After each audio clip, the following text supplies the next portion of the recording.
depan isi masih ada 3 porsi. Depan ini porsi VIP ya. Jadi jangan sia-siakan. Yang mau ke belakang, saya silakan ke belakang dulu. Nanti setelah firman Tuhan disampaikan, diusahakan untuk tidak ke belakang.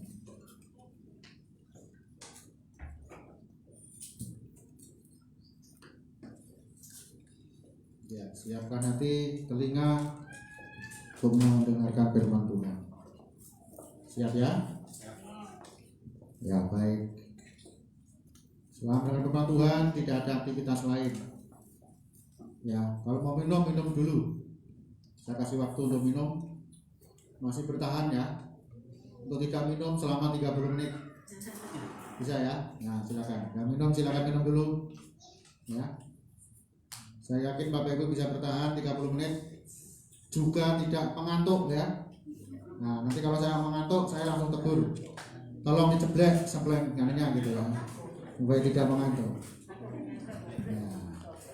Nah, karena orang ngantuk kan tidak ngerti. Ya. Pengalaman saya mengantuk Bapak Saudara, waktu naik bis. Wah, loh, Bapak tadi sudah dibilang Madiun kok. Bapak nggak turun. Nah, ini sudah ke Caruban ya sudah turun Caruban. Nah, itu karena apa? Ngantuk kan gitu ya. Karena itu ngantuk itu bisa menyenangkan tapi sekaligus bisa membahayakan kalau kita di saat yang tidak tepat gitu ya. Baik, kita akan baca firman Tuhan. Baru kali ini saya berkhotbah. Yang saya khotbahkan kemarin saya khotbahkan lagi. Baru kali ini. Seumur-umur baru kali ini. Karena memang hati saya kok gak sejahtera cari yang lain, tapi saya lebih sejahtera untuk menyampaikan kembali. Jadi anak-anak pemuda kemarin sudah saya khotbahkan lagi. Kenapa? Karena firman Tuhan mungkin dia sudah lupa semalam. Ya, ini saya ingatkan lagi. Bagi yang belum, nah ini yang baru. Sekalipun firman Tuhan ini sangat-sangat populer dan sangat-sangat terkenal. Bahkan anak sekolah minggu pun sudah hafal dengan ini. Ya, tapi kita akan melihat beberapa kebenaran yang itu harus kita pegang dan kita lakukan. Kalau tidak bahaya. Mari kita akan lihat Lukas pasal 19 ayat yang pertama sampai dengan ayat yang ke-10. Ya, bersama kita akan baca dalam perikop ini supaya sungguh-sungguh ya kita bukan hanya hafal ya, tapi kita betul memahami nilai-nilai yang terkandung di dalamnya, sikap yang harus kita ambil supaya kita juga menjadi orang yang bijaksana. Lukas pasal 19 ayat yang pertama sampai dengan ayat 10. Saya akan bacakan yang ganjil Bapak Ibu Saudara. Ayat genap, Sakeus judulnya. Yesus masuk ke kota Yeriko dan berjalan terus melintasi kota itu. Di situ ada seorang bernama Sakeus, kepala pemungut, dan dia seorang yang kaya. Ya, saya mohon kita bersuara sama-sama ya. Ini ada 1000 orang tapi namanya 5 orang suaranya jadi ada di sini. Tolong ya, jangan eman-eman mengeluarkan suara baca firman Tuhan itu. Menurut saudara kita Muslim itu pahalanya besar sekali. Nah kita ini kok malah gak mau pahala. Ya, diulang lagi supaya pahalanya tambah banyak.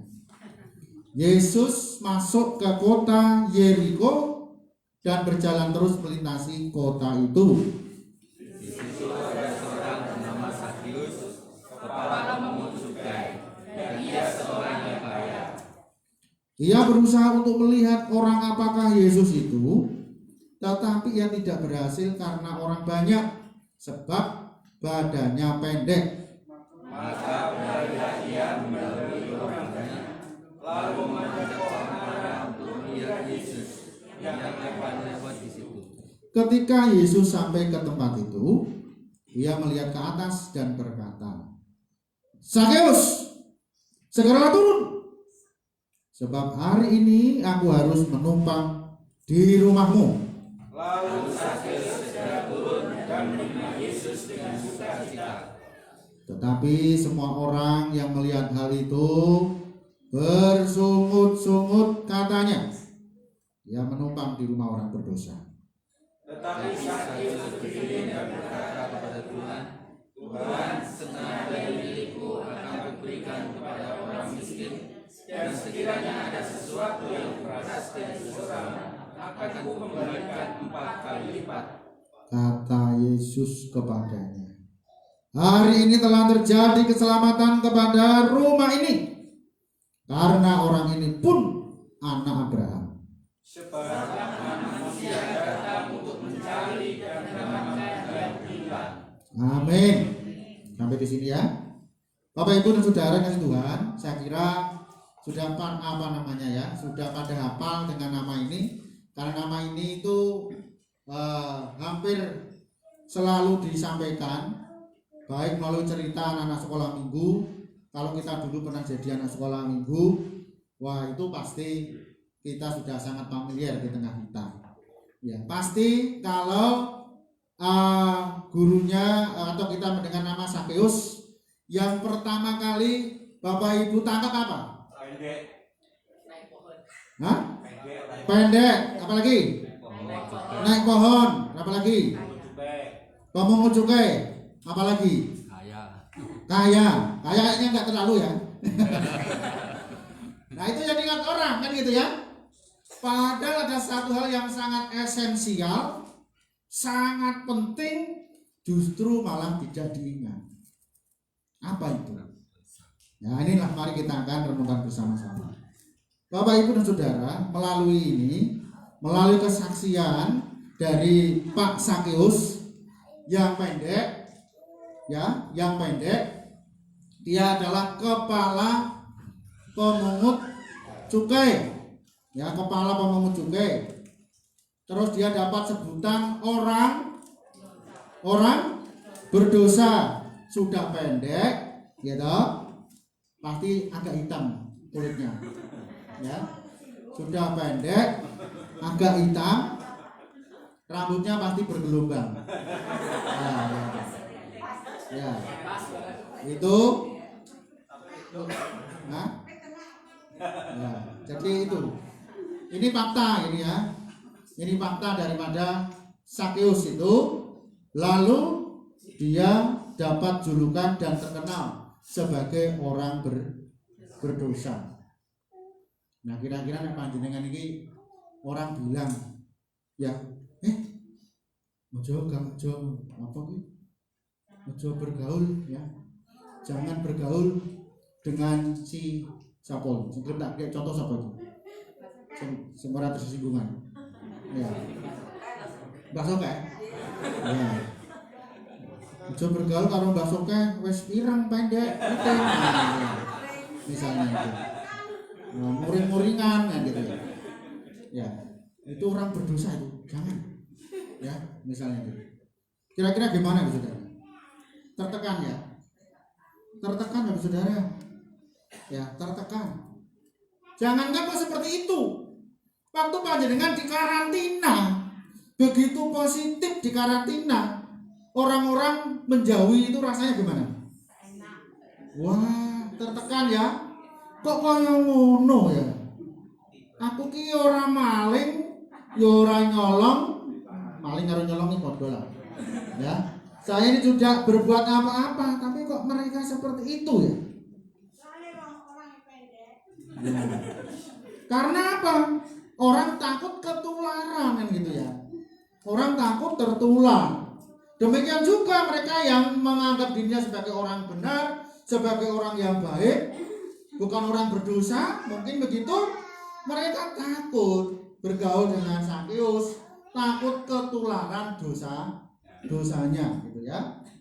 Ini hal yang umum di kalangan masyarakat pada zaman itu dan juga di zaman sekarang masih juga kadang-kadang berkata begitu. Ya. Jadi Bapak Saudara, ketika Sakeus ini mendengar bahwa Yesus yang terkenal itu, Yesus yang bisa melakukan mujizat itu akan lewat. Ya, akan lewat. di jalan yang menuju ke rumahnya gitu loh. Sehingga dia penasaran. Ya dia penasaran, lalu dia ini mengupayakan. Dia menyadari postur tubuhnya yang pendek, sementara kerumunan banyak orang, ratusan orang mengikuti Yesus di situ. Ya kan? Saya yakin dia akan sama sekali tidak akan bisa melihat saja, nggak bisa. Ya, melihat saja nggak bisa. Tapi dia punya kerinduan hati. Gimana caranya ya supaya saya bisa melihat? Ya, supaya saya bisa melihat Yesus itu wajahnya seperti apa, orangnya seperti apa.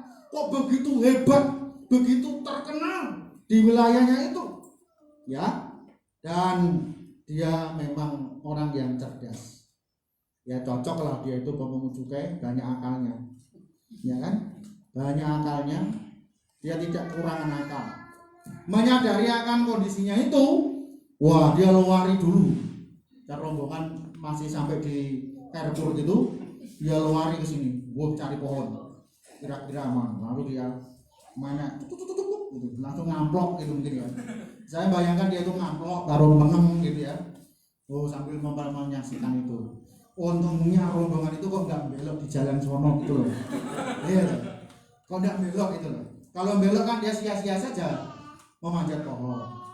Tapi kita nggak usah pikirkan itu. Yang jelas firman Tuhan katakan dia rombongan itu tetap jalan dan melewati di mana dia panjat pohon itu.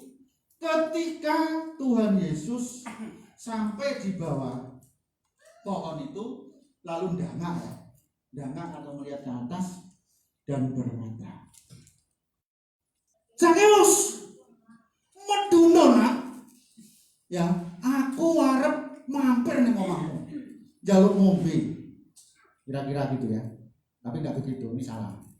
Yang benar adalah Zakeus turun karena hari ini aku harus menumpang di rumahmu. Kira-kira gimana? Ya saudara. Zakeus kira-kira gimana?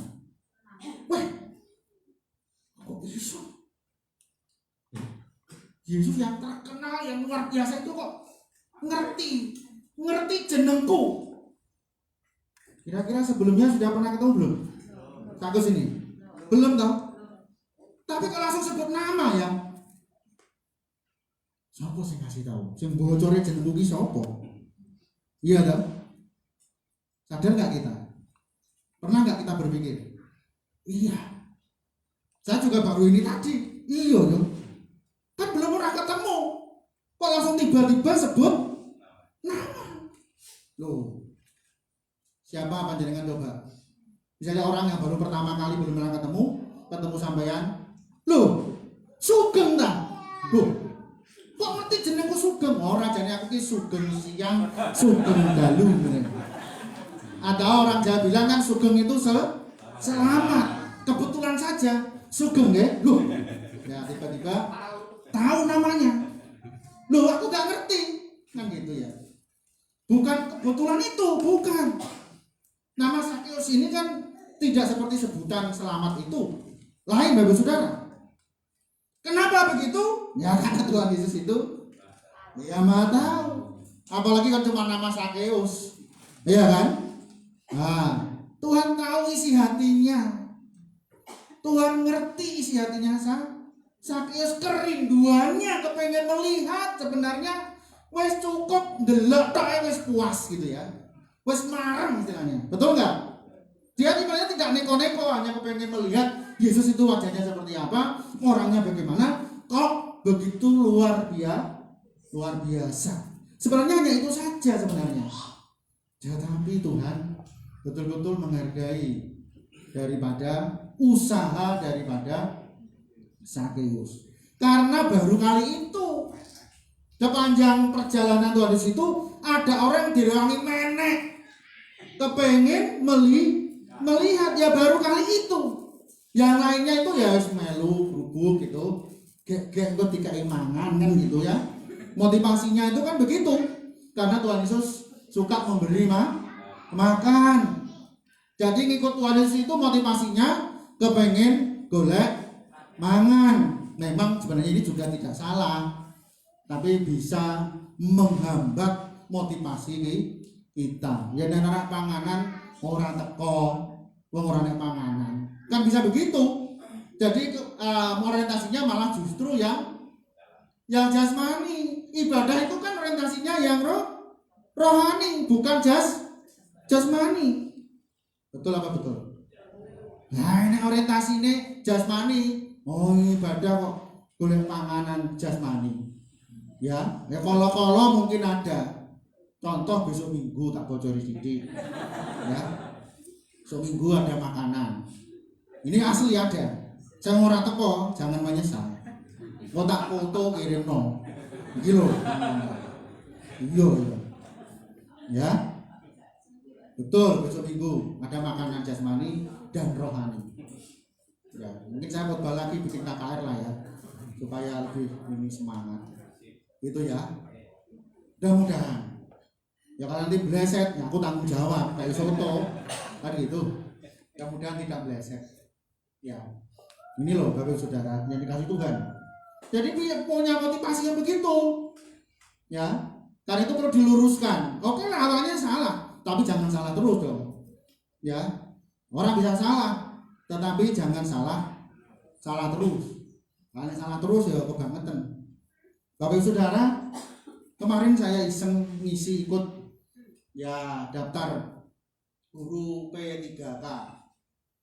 Guru P3K itu program pemerintah untuk guru-guru swasta yang mereka sudah terdaftar di Dapodik, itu diberi kesempatan untuk ikut tes.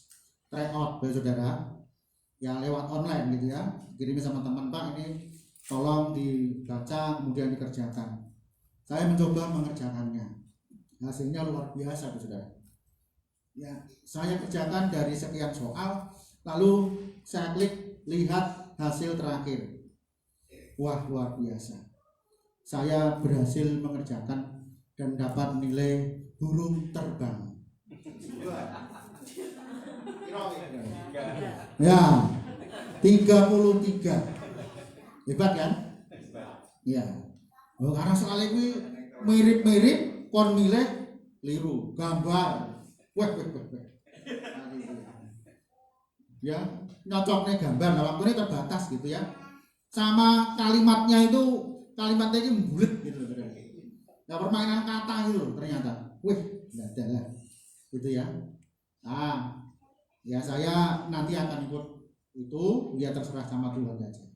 Kalau saya diterima berarti saya ada kesempatan kurang lebih 9 tahun ya untuk terima gaji PNS, karena gajinya itu sama dengan pegawai negeri sipil. Kalau saya sekarang golongannya 3C atau ya 3C ya sekitar 3 juta sekian satu bulan ya.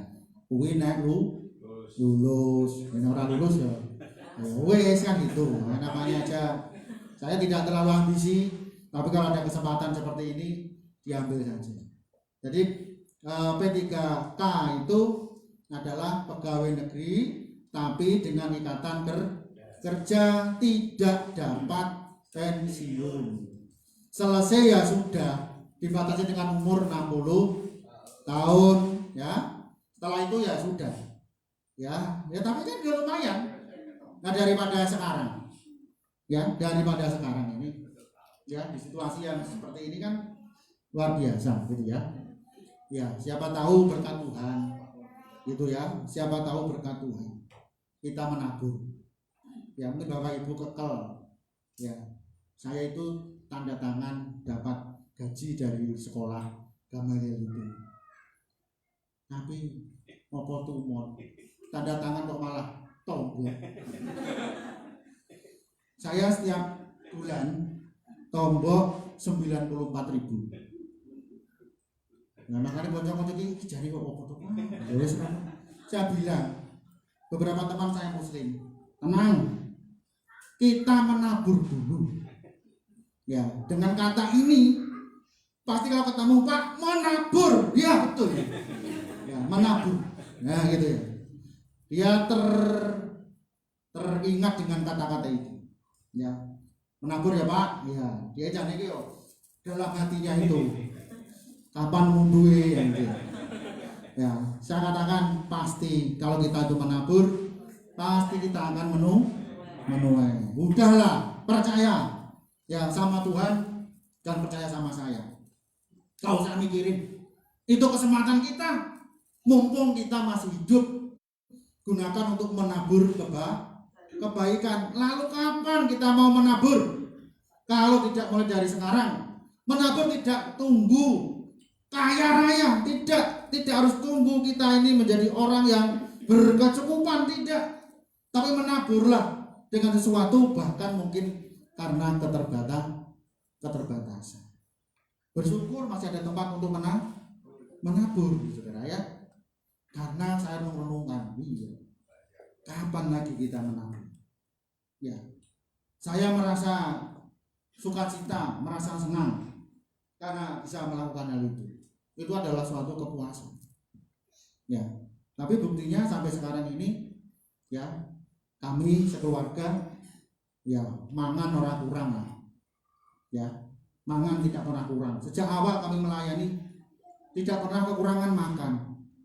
Buktinya saya masih hidup, ya, sempat perutnya agak besar juga, sekarang agak kecil sedikit, gitu ya. Enggak apa-apa. Ya nikmati saja, jalani aja kehidupan kita ini. Percayalah, itu firman Tuhan loh. Ya saya katakan itu kan firman Tuhan. Siapa yang menabur sedikit akan menuai sedikit. Siapa yang menabur banyak akan menuai banyak. Tuhan Yesus juga pakai perumpamaan menabur toh.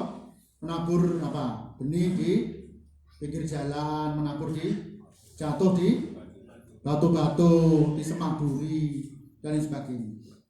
Ya kan? Nah karena itu saudara, mari kita menabur. Taburlah kebaikan, kita akan menuai kebaikan. Ya, kita akan menuai kebaikan. Itu loh.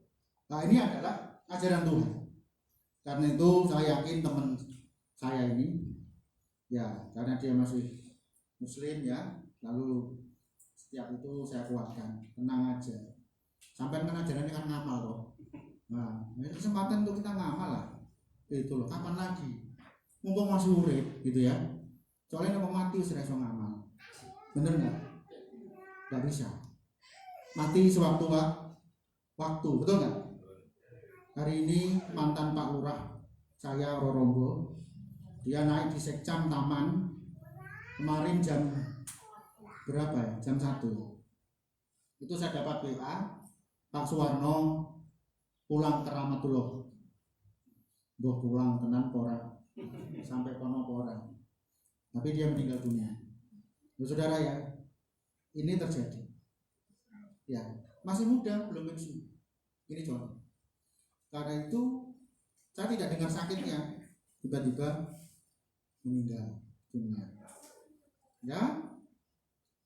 Nah, pertanyaannya adalah kapan kita mau menabur kebaikan? Kalau tidak mulai sekarang. Ya. Memberi air sejuk secangkir saja itu menabur kebaikan. Air godokan putih dulu, karena modal, gitu kan? Yang kepepet yang juga air keran yang arep kono kayak gelas, ya kan? Ibu yang orang ngerti kan? Terima kasih kan? Sejuk gitu ya. Itu pun diperhitungkan gitu loh ya. Sekecil apapun yang kita lakukan dengan penuh sukacita, dengan penuh kesadaran, itu diperhitungkan oleh Tuhan. Makanya Bapak Saudara, kita sebagai orang-orang percaya, kesempatan untuk kita menabur. Kita kembali kepada Sakyus. Melalui apa yang terjadi atas kehidupan Sakyus ini, ada beberapa kebenaran yang kita harus perhatikan. Yang pertama, ya, saya balik dari bawah. Tuhan Yesus berkata, Anak manusia datang untuk mencari dan menyelamatkan yang hilang. Tujuan Tuhan Yesus datang ke dunia ini untuk mencari apa, saudara? Mencari yang hilang. Siapa orang yang hilang itu? Ya orang yang dibilang oleh orang-orang lain, orang-orang tadi dianggap sebagai orang yang berdosa. Sehingga walaupun mereka banyak orang berkerumun selalu mengikuti Tuhan Yesus, nama mereka tidak tercatat, nama mereka tidak tercantum. Saya tidak tahu nama-nama mereka, banyak orang itu siapa, ya kan? Bejo atau Suto atau Sopo, kan begitu. Nama mereka tidak ada. Tapi mengapa Sakeus yang mereka kenal adalah sebagai orang yang berdosa, orang yang jahat di mata masyarakat, karena terkenal dengan korupsinya, terkenal dengan penyimpangannya, terkenal dengan apa lagi? Ya itu tadi. Ya tetapi kenapa Tuhan itu kok respon dan mau dengan dia? Nah, karena itulah Bapak Ibu Saudara yang kasih Tuhan, Tuhan mencari orang-orang yang dianggap sebagai orang berdosa. Ya, Dia tidak mencari mereka yang menganggap dirinya sebagai orang benar. Tuhan sangat sayang kepada orang yang menganggap dirinya sebagai orang berdosa. Orang-orang yang kasak kusuk, bersungut-sungut, ya kan? Tadi berkata apa? Oh, bersungut-sungut tadi gimana? Gimana itu?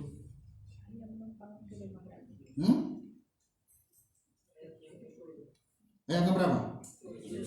7. Tetapi semua orang yang melihat hal itu bersungut-sungut. Berikan contoh bersungut-sungut. Coba, siapa yang bisa?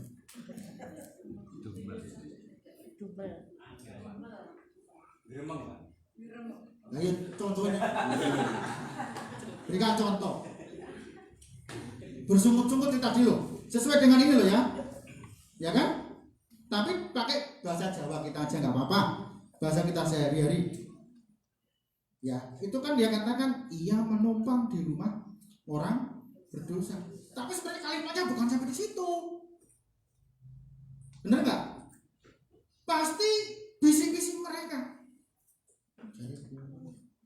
Jari Tuhan, nggak ngerti kok.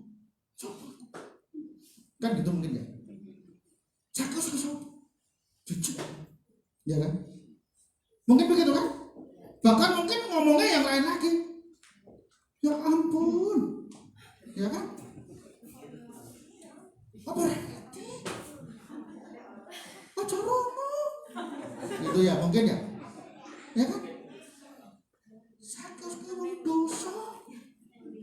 Wong Allah wis pendek tua, nah gitu. Ya kan? Misal katanya dia Tuhan, kok dia menumpang di sana?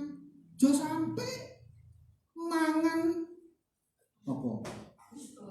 Ya mangan keringete. Wong duraka. Ya, orang jahat itu hasil apa? Korupsi. Mungkin begitu ya, dan bahkan mungkin lebih parah lagi, ya kan? Tapi inilah yang terjadi. Mereka menganggap orang-orang itu menganggap dirinya sebagai orang benar, tidak seperti Sakeus. Mereka menganggap pekerjaannya lebih baik daripada Sakeus. Mungkin bisa yang terjadi begitu, tetapi mereka nggak sadar bahwa sebenarnya dosa itu bukan hanya ngapusi, Bapak Saudara. Dosa itu bukan hanya korupsi. Lalu DE bersungut-sungut itu ya berdosa loh. Bener enggak? Ngerasani ini dosa orang. Lah bersungut-sungut itu kan kudu karo ngrasani mau. Ya? Ngiceti tonggone orang ngerti awake dhewe iki jauh lebih jelek. Gak sadar. Kadang-kadang kan manusia begitu, bener nggak? Menganggap dirinya lebih baik, gak menyadari siapa dirinya yang sebenarnya. Bapak Ibu Saudara, sama seperti ini. Saya Dari sini melihat panjenengan itu rondo cilik lah. Ya. Tapi panjenengan melihat saya juga sama, rondo cilik juga. Jangan menganggap kita ini lebih besar. Ingat itu. Ya. Kalau kita itu melihat gunung, ya, kelihatannya kecil kan. Tapi kalau kita lihat dari gunung ke sana malah orang ketok. Bener nggak? Bisa dipahami? Ngerti ya? Harus pahami supaya kita bertobat. Jangan anggap diri kita ini lebih hebat, merasa benar, orang lain salah. Ya, saya yang paling benar. Ketika kita memberikan penilaian kepada orang seperti itu, ingat awake dhewe. Wong Jawa ngomong, "Lengen citokmu dhewe kuwi." Ya. Kok citok ning kene ndelok piye ngene. Siapa yang pernah bisa melihat citoknya sendiri? Nah, pakai kocok. Nah, gitu ya. Sulit. Begitu kan? Itu manusia. Itu manusia. Begitu sulitnya mengakui kesalahan diri sendiri. Begitu sulitnya menyadari keberadaan kita sendiri. Ya, jujur aja Pak Korea ini kadang-kadang nyanyi pales. Jujur. Ngangkat kadang-kadang nada D diangkat nada F. Kadang-kadang. Enggak apa-apa. Tapi begitu Pak Surya, begitu PD-nya, wah kamu tuh suaramu pales. Padahal dia ini jauh lebih pales.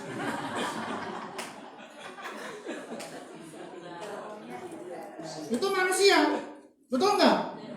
Ya pada karena nonton bal-balan gitu, ya. Ngono langsung mlebu nang karep. Jajal kon main kayak bal-balan. Nyempang aja bal-balannya nggak kena.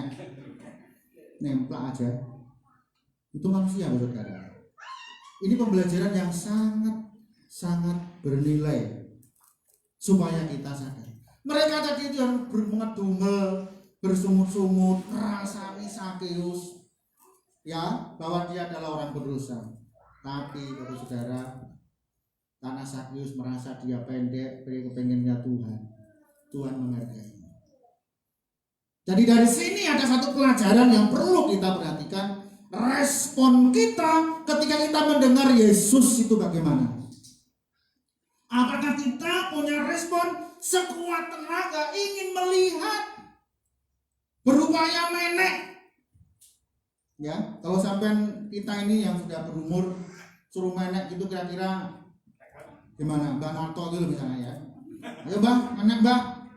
Jangan ngomong menek, wong nyentak motor ae bokonge disonggo. Apa meneh kon menek wit. Ya. Ya tidak mungkin. Jangan lupa ini Sakeus ini sudah berumur loh. Dia umurnya sudah cukup tua loh dia.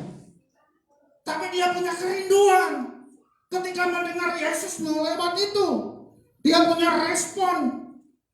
Ya, punya usaha bagaimana supaya dia bisa melihat Yesus itu sekalipun kondisinya tidak memungkinkan karena begitu banyak orang yang postur tubuhnya tinggi-tinggi. Ya paling-paling dia lihat bokongnya wong kuwi. Kalau di belakangan gitu ya, logikanya begitu kan? Ya, tapi tadi dia berupaya menggunakan kemampuannya, kekuatannya untuk melihat Yesus. Nah, ini kalau disampaikan secara alegori, seberapa perjuangan kita untuk kita bertemu dengan Tuhan dalam pertemuan-pertemuan ibadah kita. Misalnya begitu. Kita tarik pelajaran begitu. Apakah kita sudah berjuang sedemikian rupa sesuai dengan kemampuan apa yang Tuhan berikan kepada kita? Bapak saudara, betapa kita ini rindu ketika kita ini sedang ada situasi dan kondisi yang sulit. Saudara-saudara kita sekarang yang di Myanmar, di sana mayoritas kan Katolik, Kristen itu termasuk minoritas. Ya, mayoritas Katolik. Hari-hari ini mereka tidak bisa beribadah. Karena apa? Situasi yang mencekam, perang antara tentara dengan sipil, bakar-bakaran, ya kudeta. Itu loh. Betapa kesempatan itu bernilai berharga. Sampai-sampai mereka di jalan mengadakan doa. Di situ berhadapan dengan bedil, ya tentara yang mengkudeta pemerintahan itu, saudara. Situasi yang begitu rumit, ya begitu pelik di situ. Nah, kalau kita di sini, Tuhan masih memberikan kesempatan untuk kita beribadah. Wah, kenapa kita nggak gunakan?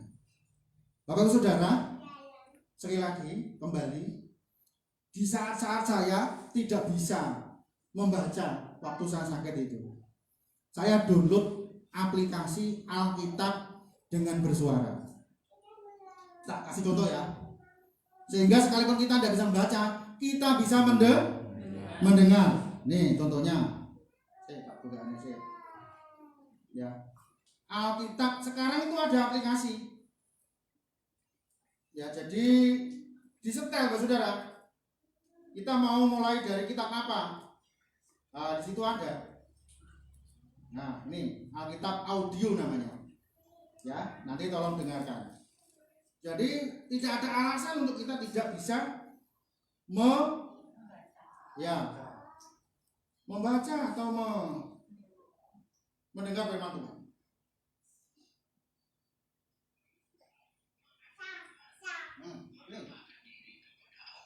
Dan berfirman kepadanya, Jadi kita kejadian. Akulah Allah yang Maha Kuasa. Hiduplah di hadapanku dengan tidak bercela. Ini sama dengan kita. Aku akan mengadakan perjanjian antara aku dan engkau, dan aku akan membuat engkau sangat banyak. Nah, itu ada. Ya, saya malah. Ya. Jadi waktu di rumah sakit itu, dalam kondisi itu, tak setel lain. Tonggoku sing ngono ya krungu, ben krungu memang tujuan saya. Ya kan? Ben krungu banter gitu ya. Mak kuopo, wis rungoknae. Itu ya. Nah, jadi di zaman yang sudah modern seperti ini, semua bisa lebih mudah kita untuk mendengarkan. Dalam motone kabur, ya kan? Tenaganya sudah sangat berkurang. Ya wis ngrungokne kiai, mulai malam, pagi, siang wis rungokno kiai. Itulah saudara, firman Tuhan bisa kita dengarkan melalui apa saja. Sekarang sudah begitu mudah. Nah, karena itulah saudara, betapa kita ini punya kerinduan yang sangat besar manakala kita sedang ada dalam situasi yang sulit seperti itu. Apakah kita harus nunggu seperti itu untuk kita ini lebih dekat dengan Tuhan, untuk kita ini sayang dengan Tuhan, cinta dengan Tuhan? Ya eman-eman.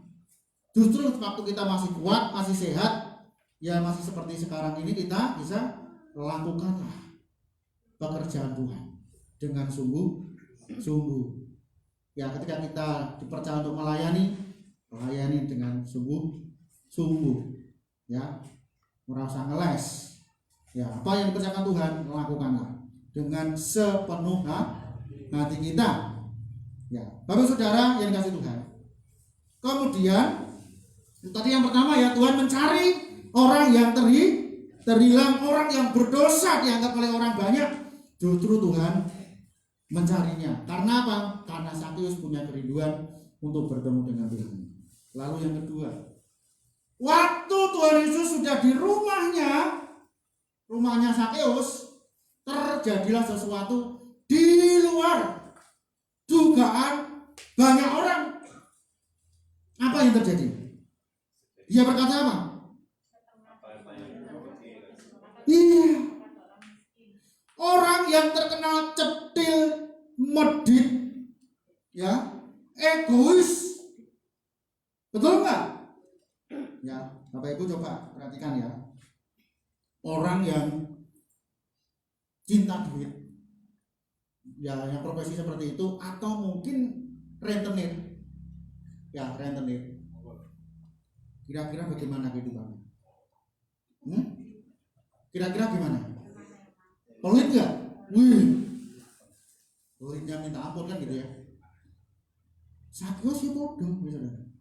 Sebelum, tetapi ketika Tuhan Yesus datang ke rumahnya, dia jamu, lalu dia berkata, setengah dari harta yang saya miliki akan aku bagikan kepada orang-orang miskin, dan sekiranya ada orang yang kuperas akan kukembalikan 4 kali lipat. Yang pertama mendapatkan harta kekayaan Sakyus itu siapa? Menurut panjenengan? Siapa kira-kira? Yang menerima pertama waktu itu spontanitas, dia ambil kan? Ya ambil uang kan gitu ya, dibagikan kepada orang-orang miskin. Kira-kira yang menerima pertama kali siapa?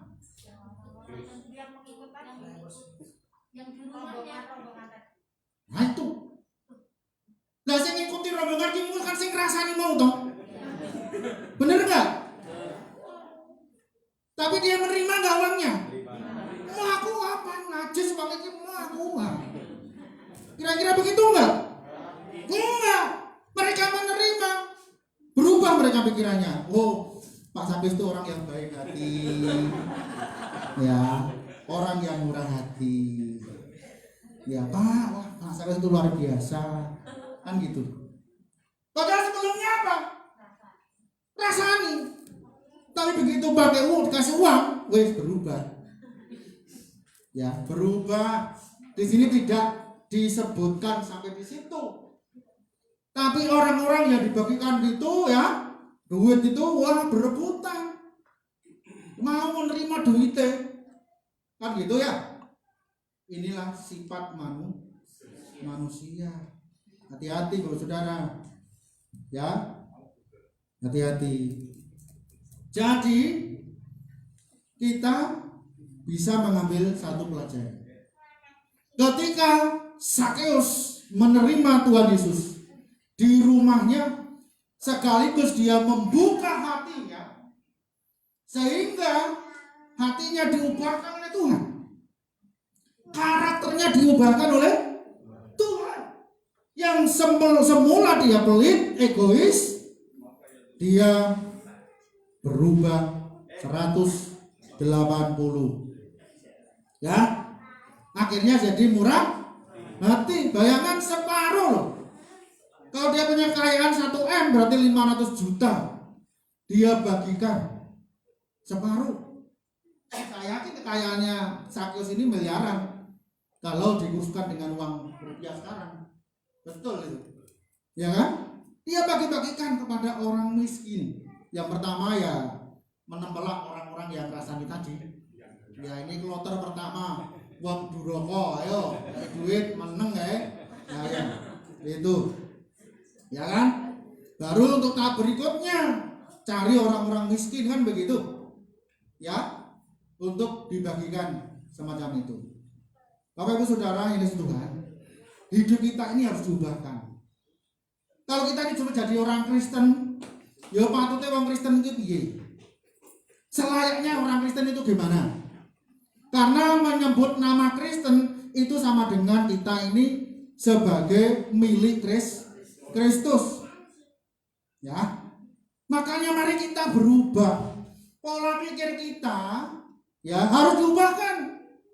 Kalau misalnya kita itu tahu ada orang yang salah, ya firman Tuhan katakan tegur 4 mata. Panggil 4 mata. Betul? Ya kan? Jokowi mau sumput-sumput mau gitu ya, kasak kusuk kasak ya. Padahal belum tentu benar. Selidiki dulu karena kalau tidak itu namanya fitnah. Sekarang ada hukumnya. Bisa masuk penjara loh panjenengan. Ya. Panjenengan yang sering di Facebook, yang suka berlayar di Facebook, seperti kemarin ada. Tapi ini kasusnya bukan itu. Ya. ada anak yang pacaran, ya anak pacaran, anak muda pacaran, lagi ada masalah dengan pacarnya. Kemudian pacarnya ini punya adik, ya sebesar siapa ini? Luri, tapi laki, ya di video sama dia, suruh ngomong, ayo ngomong karo mbakmu. Maksudnya suruh anak kecil itu suruh ngomong karo mbak E, karena dia lagi ada crash si laki-laki ini dengan kakaknya itu. Tapi adiknya jadi sasaran di video, saudara. Ya aku tonjok perutnya, ayo ngomong karo mbakmu, bukan ngomong karo aku, nah gitu ya.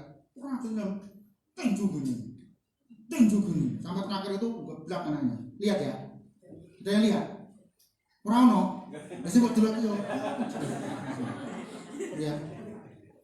Saya katakan pasti diciduk ini. Betul Pak Saudara. Saya lihat di CNN sama Metro masuk ya. Persis itu. Oh iya betul. Nah sekarang kan ya. Ojo sembrono ngumbar apa? Ya, ngumbar video, ngumbar suara nang medsos. Hati-hati sekarang. Moro-moro sampai kok diciduk karo polisi. Ya, karena kata-kata di medsos komennya itu yang berbau sara atau mencemarkan nama baik seseorang. Hati-hati. Ya. Hati-hati sekarang ini. Ya, untung waktu itu belum ada Facebook, belum ada WA ya. Sing orang-orang ngerasani Sakyus mulu. Gitu ya. Untung kalau ada pasti lewat Facebook juga. Ya, dipoto kalau perlu. Ya kan? Itu. Ya, sehingga aman ya. Nah, Bapak Saudara kita ambil satu pelajaran. Ketika kita ini benar-benar jadi anak Tuhan, jadi orang Kristen, mari kita berubah. Harus berubah. Sakyus ini berubah sehingga namanya dikenal oleh orang sejagat dari generasi ke generasi. Dimuliakan karena apa? Karena ada perubahan. Kalau Sakyus tidak berubah, saya yakin peristiwa ini tidak akan pernah dicatat di dalam Alkitab ini. Ya, siapa sih Sakyus? Orang yang terkenal jahat itu? Tidak mungkin, gitu ya. Tetapi ketika dia mau berubah, ya, terima Yesus dan berubah di dalam hidupnya, maka dia menjadi salah satu orang yang namanya terkenal di seantero dunia ini dari zaman ke zaman. Ya, perubahan itu harus berubah kita, Pak Saudara. Apapun masa lalu, ya latar belakang kita, no problem.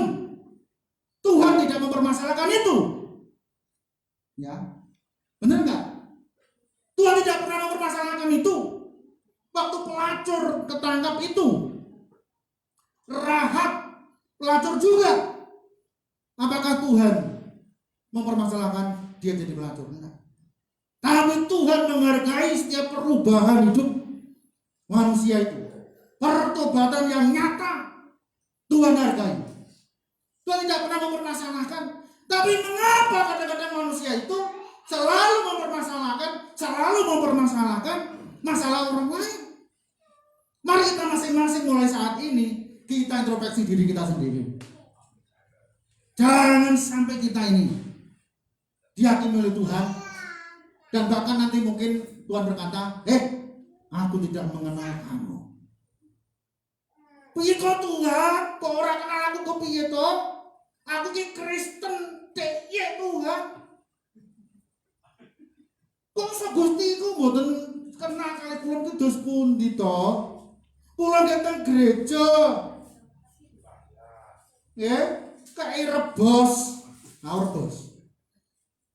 Kolektor. Ya perpuluhan barang kadang-kadang nek ora lali. Aku ya ikut pelayanan. Tapi kok Tuhan gak kenal ki piye? Kalau Tuhan akan berkata, aku ki yo ngerti kayak pelayanan, kayak ngerebos perpuluhan yo ngerti. Tapi hatimu tidak mau berubah.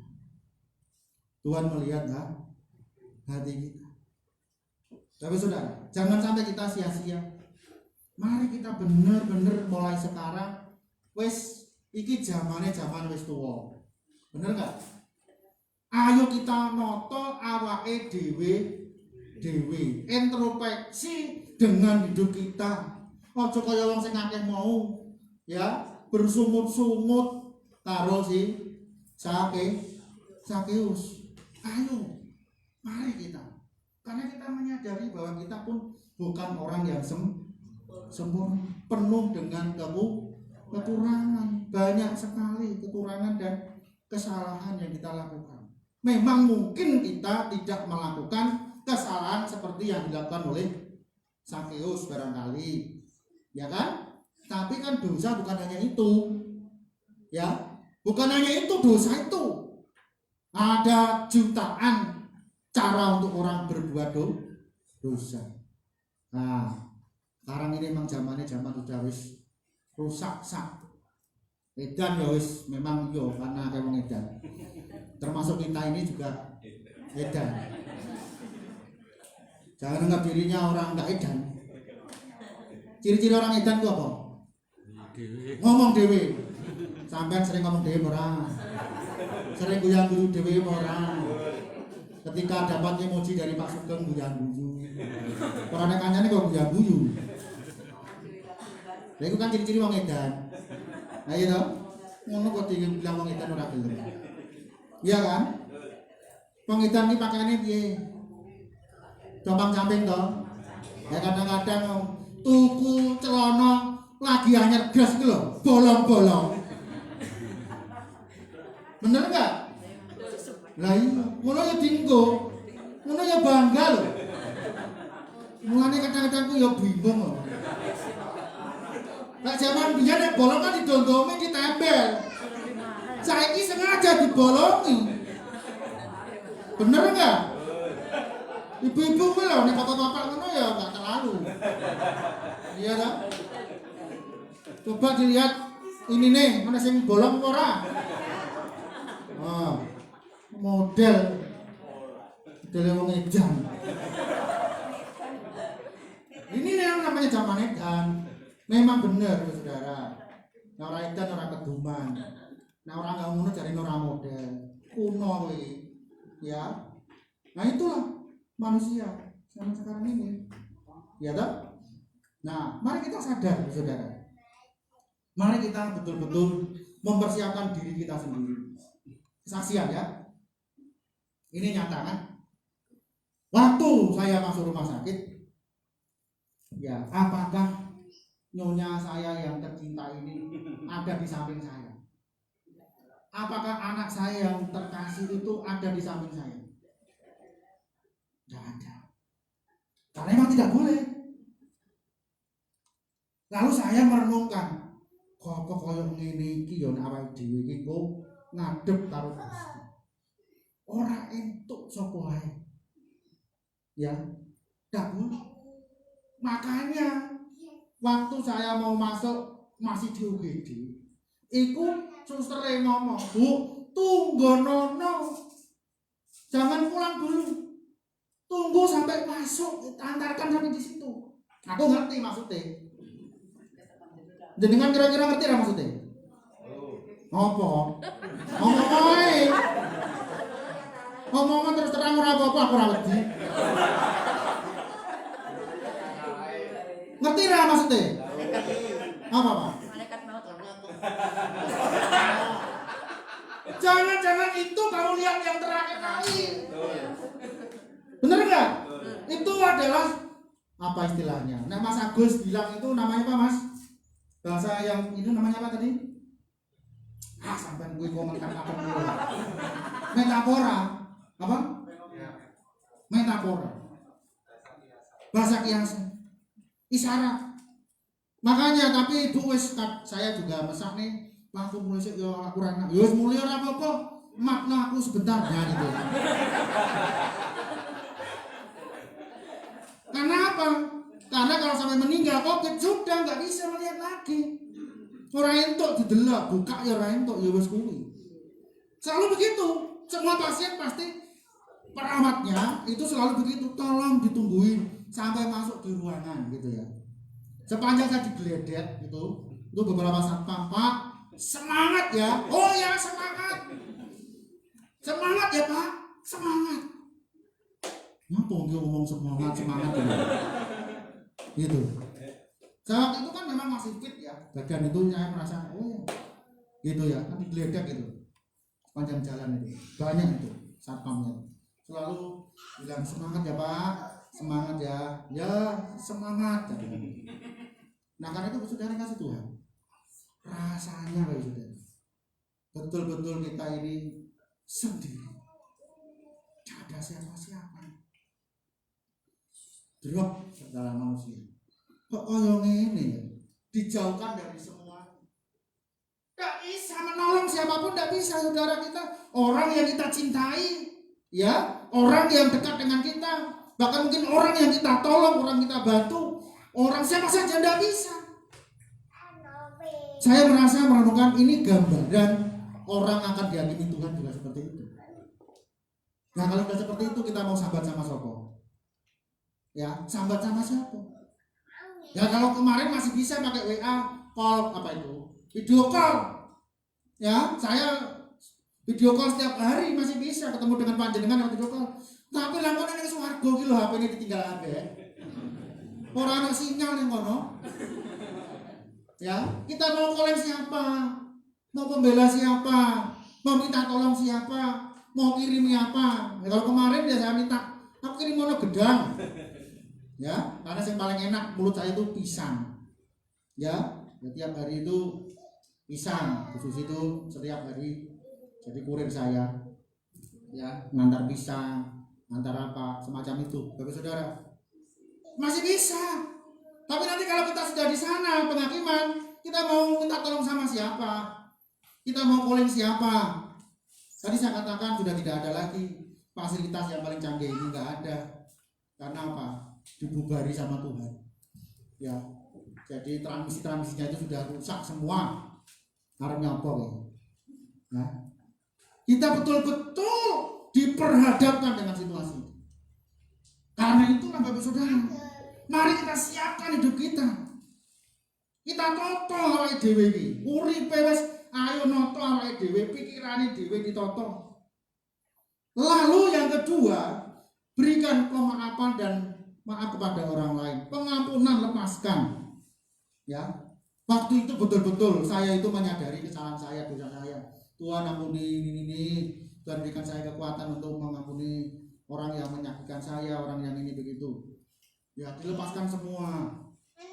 Tiba-tiba orang situ. Gitu loh. Jadi saya mempersiapkan diri secara pribadi. Kalau sampai sekarang ini ada, berarti memang belum jadi rumahnya. Gitu ya. Murid tadi didol CI. Siapa yang mau beli? Ya, jadi karena itu aku saudara, jangan sia-siakan. Jangan sia-siakan betul waktu dan kesempatan ini yang sangat berharga, yang sangat bernilai. Karena tidak ada kesempatan kedua. Ya kan? Tidak ada kesempatan kedua. Itu loh. Waktu yang masih ada gunakan dengan sungguh-sungguh. Yang pertama, Tuhan mencari orang yang hilang. Yang kedua, harus berubah. Karakter kita ketika kita terima Yesus sebagai Tuhan dan Selamat, kita harus berubah. Ini harus, tidak boleh tidak. Tidak boleh kita ngengkeng. Wes ra gelem yo ngene, gelem ra gelem yo ngene, aku ngomong ngene modele. Enggak boleh. Saya tidak ngengkeng. Loh yo kok enak men. Aku tak rewangi ngapusi diomali karo wong. Ya, kelompok duit kok malah bagi-bagi. Lah enak men. Nah itu. Berubah saudara. Paradigmanya berubah. Kehidupannya berubah. Cara pikirnya berubah. Ya, awak dhewe cinta duit boleh, ngumpulke duit boleh, punya kekayaan boleh, tapi jangan terlalu mencintai itu. Karena apa? Tidak ada artinya. Kekayaan kita tidak bisa membela kita, bener nggak? Duit kita bisa nggak membela kita? Nggak bisa. Ya, nggak bisa. Kalau ada kata duit itu bisa membela kita, woi, pasti si wong sugih-sugih ini urip terus. Orang anak mati nih. Bener nggak? Iya. Itu loh ya. Makanya ya, kita harus sadar sekarang. Kapan waktunya? Ya saiki, sekarang ini. Mari kita mulai sadar. Jangan ngengkel dengan diri kita sendiri, dengan pola hidup kita sendiri. Mari kita sama-sama. Ya, kalau panjenengan tahu saya salah, tolong saya ditegur. Ya, silahkan ditegur saya. Itu berarti panjenengan menyelamatkan saya. Tapi tegur dengan cara yang baik. Ujung langsung ngomong nang medsos. Ya. Makanya itu namanya one is lead wedirai. Gitu. Ngerti maksudnya? Gak boleh kita begitu. Ya. Jangan. Mari kita, kalau kita memang mengasihi dengan tulus, ayo kita. Jangan mangan aku ya belum. Ya, mari ngomong Pak, maka saya mau bicara. Oh ya silakan. Saya dengan senang hati. Ya kan? Tapi harus ada bukti kan gitu. Kalau tidak ada bukti berarti fitnah. Katanya fitnah lebih kejam daripada pembunuhan. Ya, katanya kan begitu. Ya, orang dunia aja begitu, bagaimana kita orang rohani? Ya mari kita bersungguh-sungguh berubah dalam hidup kita. Tuhan Yesus sayang kepada kita. Amin. Tuhan Yesus sangat sayang kepada kita. Mari kita balas kebaikan Tuhan itu dengan cara apa? Mau berubah hati, pikiran dan perasaan kita. Amin. Siap berubah? Ya. Siap diubahkan Tuhan? Ya. Ya, puji Tuhan. Tuhan berkati kita semua. Mari kita berdoa. Bapak, terima kasih karena Engkau sudah memberikan firman untuk kami. Tuhan mencari orang yang hilang, orang-orang yang berdosa seperti kami ini Tuhan. Tuhan mengasihi kami. Kemudian Tuhan mau supaya kami berubah. Kalau Sakeus ketika dia bertemu dengan Tuhan, bahkan mempersilahkan Tuhan Yesus hadir dalam rumahnya, maka hidupnya langsung berubah. Dan itu sangat dihargai oleh Tuhan, sehingga namanya diabadikan seantero dunia dari generasi-generasi mengenal namanya Sakeus. Bukan karena dia orang yang baik, bukan karena dia orang yang jujur, karena memang dia punya latar belakang tidak jujur dan tidak baik. Tetapi Tuhan menghargai dia karena dia mau berubah, karena dia mau diubahkan oleh Tuhan. Karena itu ya Tuhan, kami pun tidak jauh berbeda. Mungkin kondisi kami jauh lebih buruk daripada Sakeus. Karena itu ya Tuhan, ampuni kami.